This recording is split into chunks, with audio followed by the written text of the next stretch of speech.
Got another shiny tech thing from ReoLink. This is the Reolink Duo Wi-Fi. It's like the PoE version, except for it supports Wi-Fi. So let's unbox this.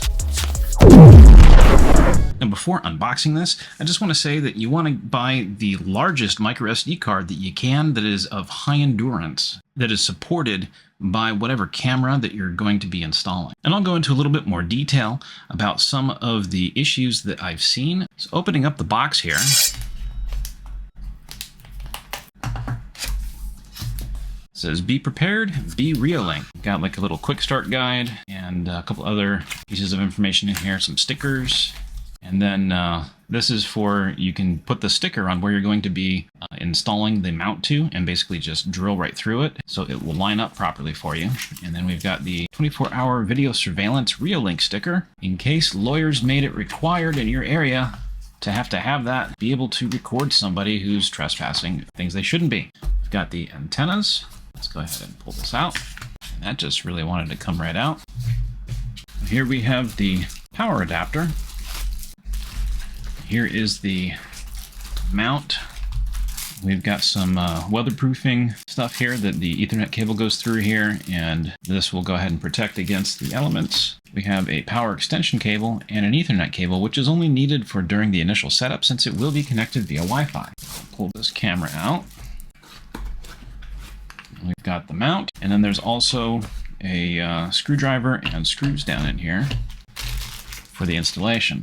Now here is the camera. I'm going to go ahead and install this microSD card. Now what's important is that you get one that has high endurance on it and also a good brand name, and make sure that it is the largest that your camera can support. In this particular case, the documentation says 256 gigs. And I'll show you why that is important here in a bit. Now it just has these two screws here on the bottom.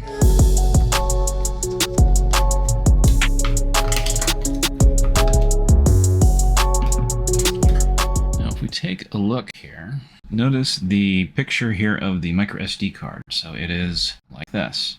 One thing that I've noticed, and it's not just this particular camera by Reolink, and also I've seen it with other manufacturers as well, is that sometimes the spring mechanism in here, something's wrong with it. So that's why you want to get the biggest microSD card that you can to install. This one went in just fine without any issues. And when I got 4 of these, one of the 4 actually had the issue where it seems like it's going in, but something just doesn't feel right, and you can't pull it out, even with tweezers. I mean, it's really difficult to get in there. You got to use like a thumbtack or paper clip or something to be able to pull it out of there. It's just a real pain. And it is installed correctly too. So Reolink, if you're watching this, your QA, and not just you, I mean all IP camera manufacturers, the QA could be better for the micro SD card slots on the cameras and the spring mechanism or whatever.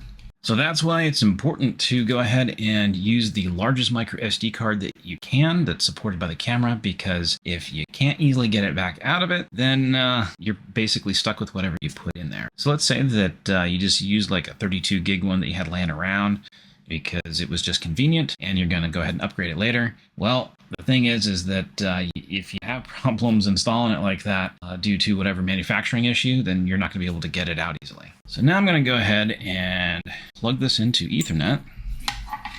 And I've got the power adapter plugged into the wall. And I'll go ahead and install these antennas here.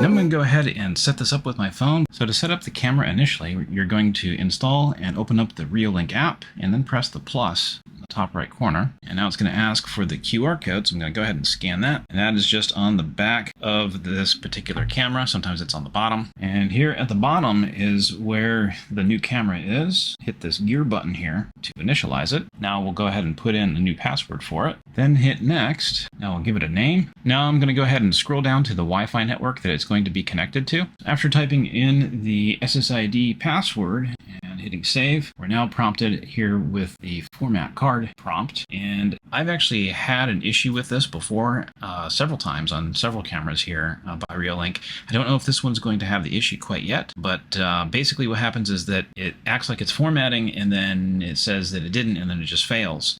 but it actually did format it. So let's see what happens. Go ahead and hit next and confirm that. And here it's asking if we want to save the QR code here to be able to share the device. Just hit finish. Now I'm going to go ahead and disconnect the Ethernet here, and it should drop the connection temporarily. Now it shows that it is not connected. Just give it a minute. Now it is reconnecting via Wi-Fi. So check this out. I'm taking off the blue protective film here. There we go. So now I'm going to go ahead and tap the gear icon for it, and you can see the storage right here. Now I'm going to go ahead and tap on display, turn off the watermark, come on down to advanced, and then turn on the audio recording, and that's it. So now I'm going to go ahead and hook this up somewhere else in the house and make it record me, and I'll go ahead and show you the actual footage next.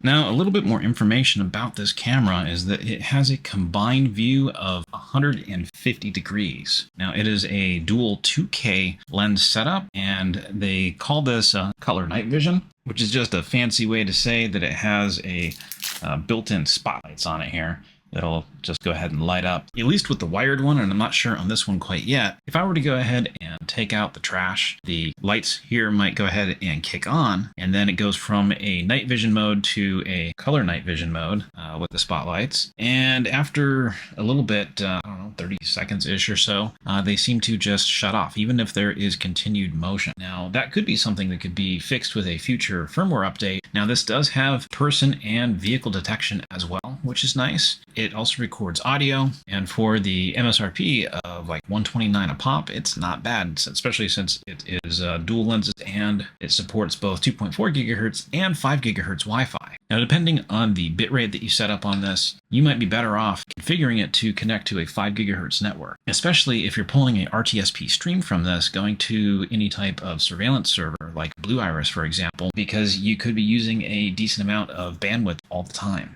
Now, if you're just using the phone app to go ahead and manage it, or the computer app, then it's not going to really take up much bandwidth on the network because it's not streaming anywhere. It's just going to be recording locally and then sending out a web service call to notify your device that there is some sort of motion detected if you have that enabled. Let me know in the comment section below if there's any other cameras that you think I should check out. Here I have a playlist of some other surveillance cameras that you might want to check out. And up over here, we've got a recommended video based on what YouTube thinks that you want to watch.